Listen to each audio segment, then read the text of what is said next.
Shalom saudara-saudara, berjumpa kembali bersama dengan saudara kasihnya. Apa kabar kita semua? Saya berdoa kabar kita selalu baik-baik saja, amin. Mari kita simak saudara cuplikan tentang pesan daripada Quraisy, khususnya kepada orang-orang saudara kita semua. Kita simak cuplikan berikut ini. Kepercayaan umat Kristiani menyangkut Tuhan beda dalam sifat-sifatnya menyangkut ini. Tapi itu tidak menghalangi Nabi menulis perjanjian, menjanjikan bahwa kalian akan saya bela sebagaimana saya membela keluarga dekat saya. Nabi berpesan bahwa kalau seandainya dan pesan ini berlaku untuk rombongan dan semua orang Nasrani sampai akhir zaman. Di teksnya itu bisa dilihat di Google.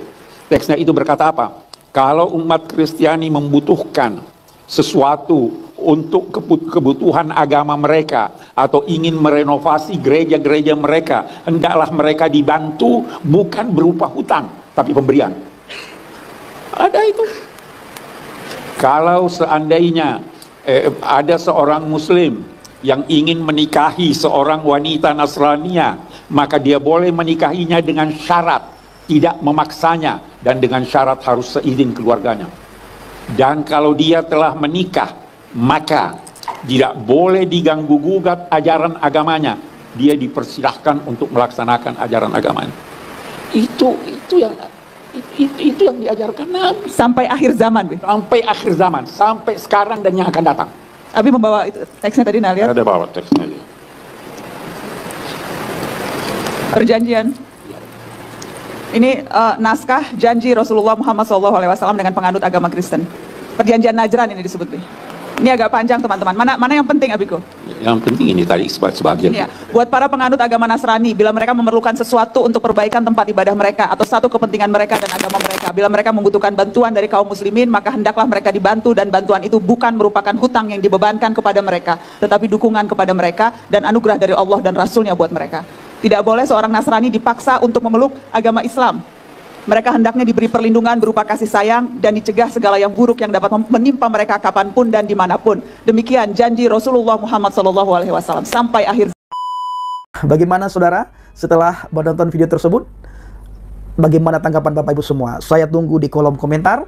Komentarlah dengan sopan, komentarlah dengan santun, tanpa menghina, mencaci maki, dan mengolok-ngolok orang lain. Dan kita berdoa dan terus mendoakan supaya Cilegon dilawat oleh Tuhan. Daerah Cilegon terjadi hujan pertobatan. Tuhan jamah daerah Cilegon. Orang-orang yang ada di sana banyak mengenal keselamatan, banyak mengenal kebenaran, banyak percaya kepada Adonai Yeshua HaMashiach. Tugas kita satu, saudaraku. Apa itu, Bang Pendi? Ayo kita melihat dalam Injil Markus 16 ayat yang ke-15. Lalu ia berkata kepada mereka. Siapa yang berbicara di sini, Bapak Ibu? Yeshua HaMashiach. Yeshua HaMashiach berkata kepada para muridnya.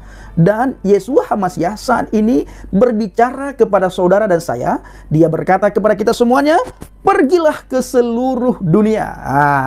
Kita disuruh pergi ke seluruh dunia. Beritakanlah Injil kepada segala makhluk. Ayo saudara, kita pergi ke seluruh daerah. Dan dimanapun kita berada, kita perlu dan wajib memberitakan Injil kepada setiap orang yang kita jumpai. Setidaknya kalau kita belum berani memberitakan Injil, kita menjadi saksi HaMashiach bagi mereka yang tinggal dalam kegelapan. Kita menjadi saksi Kristus bagi mereka yang tinggal di dalam ikatan agama, agar roh agama itu lepas daripada mereka, Bapak Ibu. Maka dari itu, Yeshua HaMashiach perintahkan saudara dan saya supaya kita pergi memberitakan Injil kepada semua makhluk. Memberitakan Injil kepada semua orang. Hanya Injil yang bisa mengubah hati kita, yang bisa mengubah pola pikir kita, dan yang bisa mengubah tutur kata kita. Kalau dulunya hidup saya, Bapak Ibu, hidup dalam tidak karu-karuan. Begitu saya mengenal HaMashiach, hidup mulai teratur, dan tambah hari tambah teratur, saudara. Padahal sebagaimana saudara ketahui, saya dulu benci kepada Yesus Kristus. Saya tidak senang dengan kekristenan. Saya tidak senang dengan orang Kristen, apalagi dengan gereja. Saya benci sekali dengan gereja. Tetapi suatu hari Yesus jamah saya. Yesus perkenalkan diri kepada saya lewat Yohanes 14 ayat yang ke-6. Akulah jalan kebenaran dan hidup. Tidak ada seorang pun yang bisa datang kepada Bapa kalau tidak melalui aku. Melalui Yohanes 14 ayat 6 ini, saya melihat pribadi Yesus, pribadi yang luar biasa. Pribadi yang berbeda yang saya dengar dari para ustadz dan ustazah saya waktu saya masih berada dalam agama Islam. Di mana ustadz dan ustazah pernah berkata kepada saya, kalau Yesus Kristus itu bukan Tuhan, dia hanya Nabi dan dia Rasul. Bahkan dia tidak mati disalib sebagaimana yang dituduhkan oleh orang Kristen. Itu tuduhan tanpa dasar, tuduhan tanpa bukti. Saya telan mentah-mentah. Saya percaya benar kalau Yesus Kristus itu tidak mati disalib. Saya sangat percaya juga kalau dia hanya sebatas Nabi dan Rasul, bukan Tuhan. Ternyata setelah saya beriman, percaya, bertakwa kepada Injil, Injil mengubah pola pikir saya, Injil mengubah hati saya, dan di dalam hati saya ada nur Injil. Sebagaimana dikatakan oleh kitab saya yang lama, kalau di dalam Injil itu ada nurun linnas, dalam Injil itu ada cahaya bagi manusia. Ketika cahaya Injil itu berada dalam hati saya baru bisa melihat bagaimana Injil ini. Saya baru bisa melihat bagaimana sosok pribadi Yesus.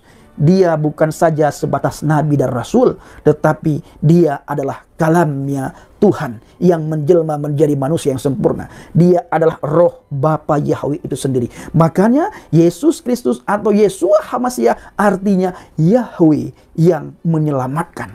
Ya, saya ulangi, Yesus Kristus atau Yeshua HaMashiach, Yahweh yang menyelamatkan. Itu arti daripada nama dari Yeshua HaMashiach atau Yesus Kristus, Yahweh yang menyelamatkan.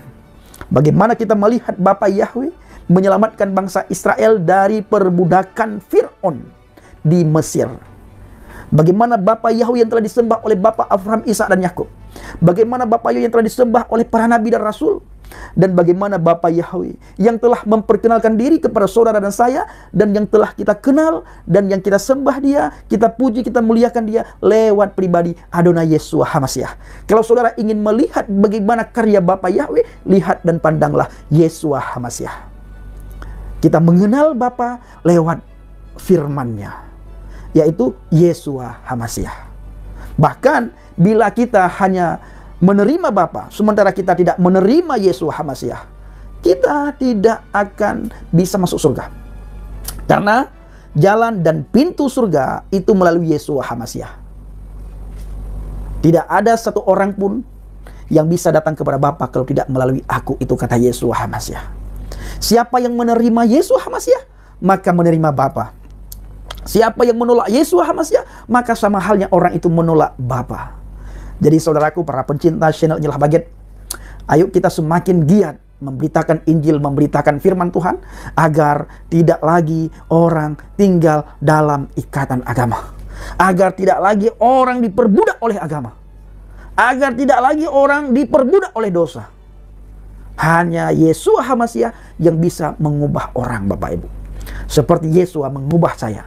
Dulu saya benci, tidak senang, sekarang saya menjadi senang dan saya menjadi cinta. Bahkan saya ikut ambil bagian menjadi evangelis, menjadi penginjil, saudaraku. Nah, saya juga mengajak Bapak Ibu semuanya untuk ambil bagian. Saya juga mengajak Bapak Ibu semuanya untuk ambil bagian dalam pelayanan penginjilan. Saudara bisa mendoakan para penginjil agar diberikan kesehatan, kekuatan oleh Tuhan. Saudara juga bisa memberikan motivasi kepada para penginjil.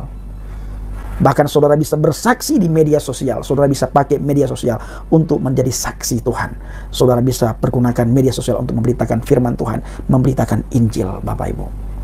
Jadi saudaraku, para pencinta channel Injil Habaget, sebagaimana yang saya katakan tadi, kiranya cuplikan video tentang pembahasan yang disampaikan oleh Bapak Quraisy Shihab bisa mencerahkan muslim-muslim yang ada di Cilegon. Bahkan bisa mencerahkan wali kota, wakil wali kota yang ada di sana, dan alim ulama yang ada di Cilegon. Bagaimana sejarahnya dulu yang sudah diuraikan oleh Quraisy Shihab tadi. Nah, saudara-saudara, itulah dia video cuplikan. Baru saja kita menyimak video cuplikan tadi. Kiranya saudara semua diberkati lewat video ini. Dan kalau saudara diberkati, jangan lupa di like, komen, dan juga subscribe. Dan berilah komentar dan berkomentarlah dengan bijak. Biarlah cari kita gunakan untuk jadi berkat, sehingga orang-orang yang menonton melihat video cuplikan ini, mereka pun merasa terberkati. Tuhan memberkati kita. Shalom.